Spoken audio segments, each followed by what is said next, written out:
chouette. Trop chouette, trop chouette. Vraiment là, cette semaine, c'est une semaine extraordinaire. Gratitude, gratitude, gratitude. Là, je vais assister à une répétition et voilà, être à l'écoute de ce qui se fait et donner mon avis sur des choses qui peuvent peut-être être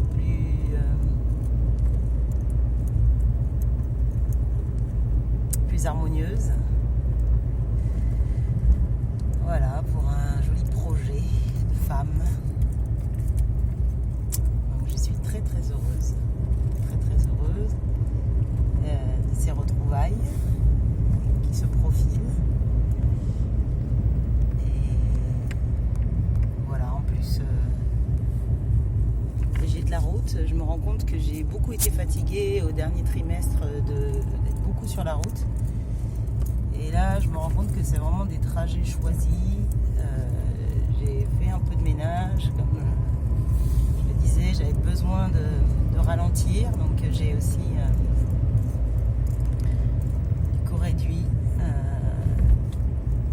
tous les allers-retours inutiles ou regrouper les missions.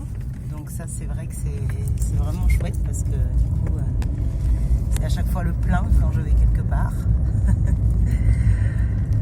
Voilà, je suis hyper contente. Et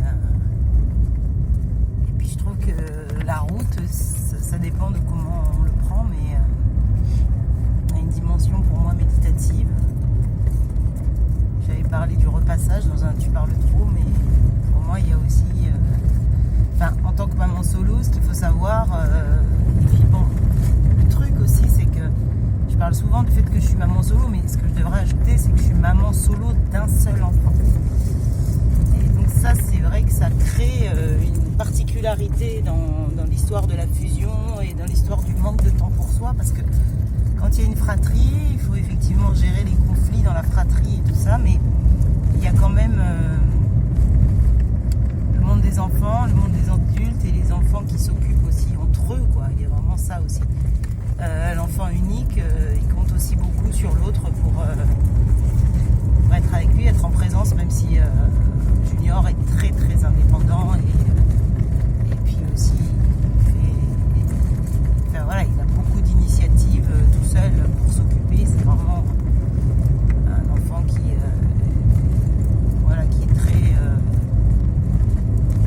très inspiré aussi. Mais donc du coup, en tant que maman solo, je ressens que je manque de temps pour moi. Voilà. De temps au pluriel, hein, bien sûr. Hein. C'est-à-dire de moments pour moi. Et je pense que la voiture,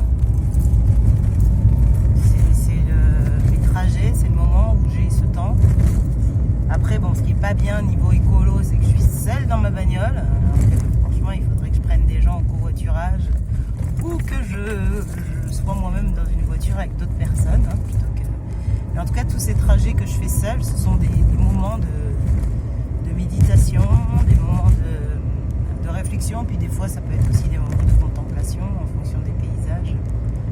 Vous avez vu que là, je viens de traverser une forêt, donc quand c'est comme ça, c'est vraiment très très agréable en fait.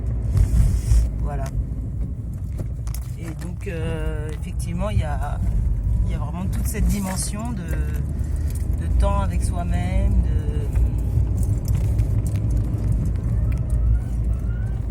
de points aussi, parce que des fois on a besoin un peu de faire le point. Et voilà, donc je partage ça avec vous, ma joie de partir encore vers un nouveau projet. Aujourd'hui, décidément, 2022, là, depuis le début de l'année, on nous propose plein de nouvelles choses.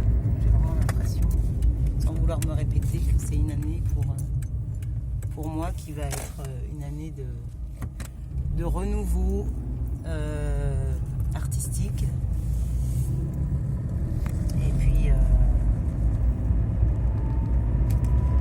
personnel, quoi. Je pense qu'il y a vraiment des choses qui avaient besoin de se régénérer. J'en suis ravie.